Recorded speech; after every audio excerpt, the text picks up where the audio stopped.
Boom! Di saat semua mata tertuju pada perebutan posisi terdepan, Veda Ega Pratama diam-diam menyalakan bom waktu strategi. Dalam sesi latihan bebas Mandalika, Veda terlihat main santai di lap awal, bikin netizen bingung, komentator geleng-geleng, dan mekanik lawan mulai gosok-gosok helm sambil curiga.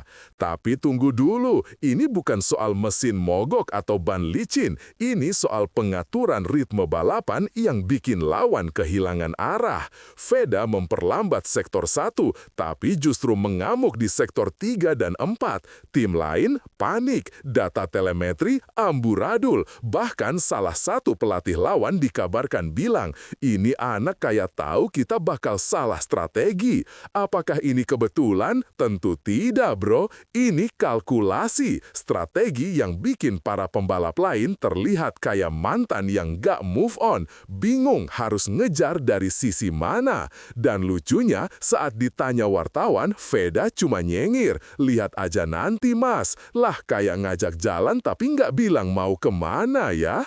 Tapi tunggu dulu, yang bikin geger bukan cuma ini, poin berikutnya bakal mengungkap siapa sebenarnya otak di balik strategi gila ini. Bukan cuma kecepatan, tapi perang psikologis. Kalau kamu kira Veda cuma jago ngegas, pikir lagi. Apa yang terjadi di lintasan ternyata bukan sekedar soal grip dan throttle, tapi juga adu taktik di kepala. Veda sengaja membiarkan beberapa pembalap rival mendekat, lalu secara tiba-tiba membuka celah dan bam! Counter attack di tikungan berikutnya. Efeknya, pembalap di belakang jadi ragu, bahkan beberapa terlalu dalam ngerem karena ketakutan bakal ditikung balik. Ini bukan balap, bro. Ini main game kelas tinggi. Beberapa analis bilang strategi ini mirip taktik Marc Marquez saat masih di puncak.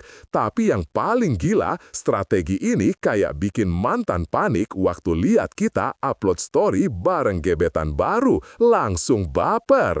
Tapi siapa sebenarnya yang mengatur semua ini dari balik pit wall? Poin selanjutnya bakal bongkar rahasianya. Sosok misterius di pit wall, otak di balik kekacauan. Saat semua fokus ke Veda, satu sosok di balik layar ternyata diam-diam mengatur ritme seperti konduktor orkestra. Kepala mekanik Veda terlihat beberapa kali mengirimkan kode aneh lewat papan pit, bukan kode waktu biasa, tapi semacam pola. Rumornya, ini adalah kombinasi sinyal berdasarkan suhu ban, level grip, dan posisi lawan.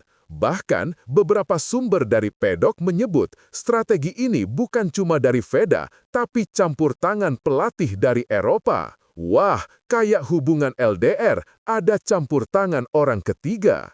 Kombinasi lokal dan Eropa ini bikin tim-tim lawan mulai riset ulang. Tapi tunggu dulu, data telemetri dari rival justru menunjukkan sesuatu yang lebih mengejutkan. Telemetri rusak, Veda ubah titik pengereman. Saat tim rival mencoba analisa performa, yang mereka dapat justru sinyal kacau. Data pengereman Veda gak konsisten, tapi justru itu kuncinya. Dia memindahkan titik pengereman hampir di setiap lap, bikin AI tim lawan error. Ini gila, bahkan komputer kami anggap itu anomali, kata salah satu teknisi Yamaha. Tapi Veda tahu betul apa yang dia lakukan. Ia mempermainkan ekspektasi lawan, seolah berkata, mau nebak aku, silahkan, tapi aku udah ganti skrip. Kalau strategi ini dipakai di hubungan cinta, mantan pasti udah kecele. Tapi akibatnya, satu pembalap rival justru terpancing dan bikin blunder besar. Siapa dia? Ramadipa kecolongan, Arbi ikut terpleset. Dalam upaya membalas strategi Veda, Ramadipa langsung meniru gaya pengereman agresif di tikungan cepat. Hasilnya, hampir low side. Beberapa lap kemudian, Arbi juga salah ambil line karena mencoba menyalip lebih awal, tapi kehilangan grip. Ini bukan kebetulan, ini efek dominasi psikologis Veda di lintasan. Mereka mencoba bermain di lapangan Veda, dan itu bahaya, ujar pengamat. Seperti balapan cinta, kalau kamu pakai taktik orang lain tanpa latihan, bisa-bisa malah ditinggal ghosting. Tapi tunggu, Ada satu nama yang tiba-tiba memuji strategi ini dari bangku penonton. Siapa dia? Marc Marquez lempar pujian di Mandalika. Yes baby, legenda MotoGP Marc Marquez terlihat di pedok Mandalika dan tanpa disangka melempar komentar tajam. Anak itu tahu cara mengontrol balapan. Netizen langsung meledak. Marquez, sang master strategi, mengakui gaya main Veda. Bahkan dalam satu cuplikan video, Marc terlihat tersenyum lebar saat Veda overtake bersih di tikungan sempit. Apakah ini sinyal scouting atau sekedar pujian kosong? Yang jelas, kalau mantan ngasih pujian pas kita lagi sukses, pasti ada maksudnya. Tapi di balik pujian itu, tim rival justru mulai siapkan balasan. Strategi baru disiapkan, siap-siap kejutan. Honda dan Gresini siapkan anti-Veda plan. Beberapa jam setelah race, bocoran dari pedok muncul. Ada laporan Honda Asia dan bahkan Gresini Racing langsung masuk ke ruang simulasi. Mereka curiga ada formula baru yang perlu dipecahkan. Bahkan disebut-sebut, satu mekanik Yamaha Asia tertangkap kamera sedang mengamati papan pit Veda selama sesi race. Ini jelas sinyal, Veda bukan lagi bocah manis 16 tahun, dia ancaman nyata. Layaknya mantan yang tiba-tiba sadar kita glow up, lawan sekarang sibuk nyari cara nahan comeback-nya Veda. Tapi di tengah semua ini, muncul ancaman tak terduga dari cuaca Mandalika.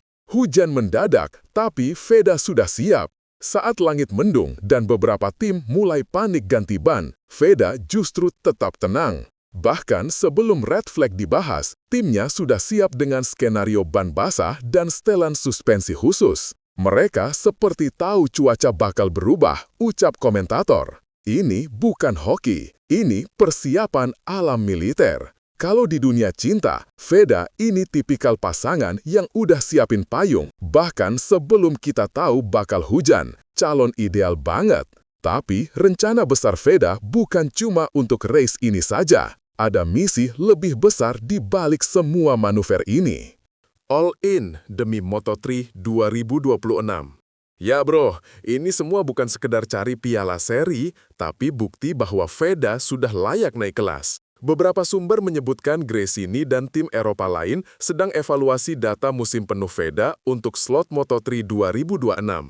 Jadi, semua strategi gila ini adalah bagian dari portofolio. Dia sedang unjuk gigi ke dunia. Seperti orang yang sengaja upload foto gym tiap minggu biar gebetan notice, Veda lagi show off pakai gaya yang gak biasa. Tapi, apakah ini pertarungan berisiko atau strategi jenius? Risiko atau kejeniusan, Veda mainkan jalannya sendiri.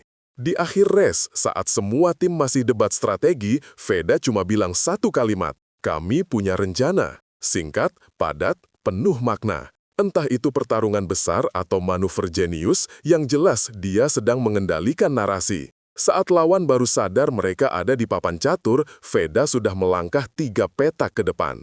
Ini bukan sekedar balapan, ini pertempuran mental, teknis, dan emosional. Seperti pasangan yang tahu semua langkah mantannya sebelum mantannya bertindak, Veda mainkan jalannya sendiri. Dan kalau strategi ini berhasil sampai akhir musim, dunia Moto3 harus bersiap. Anak muda ini bukan sekedar mimpi, dia real deal.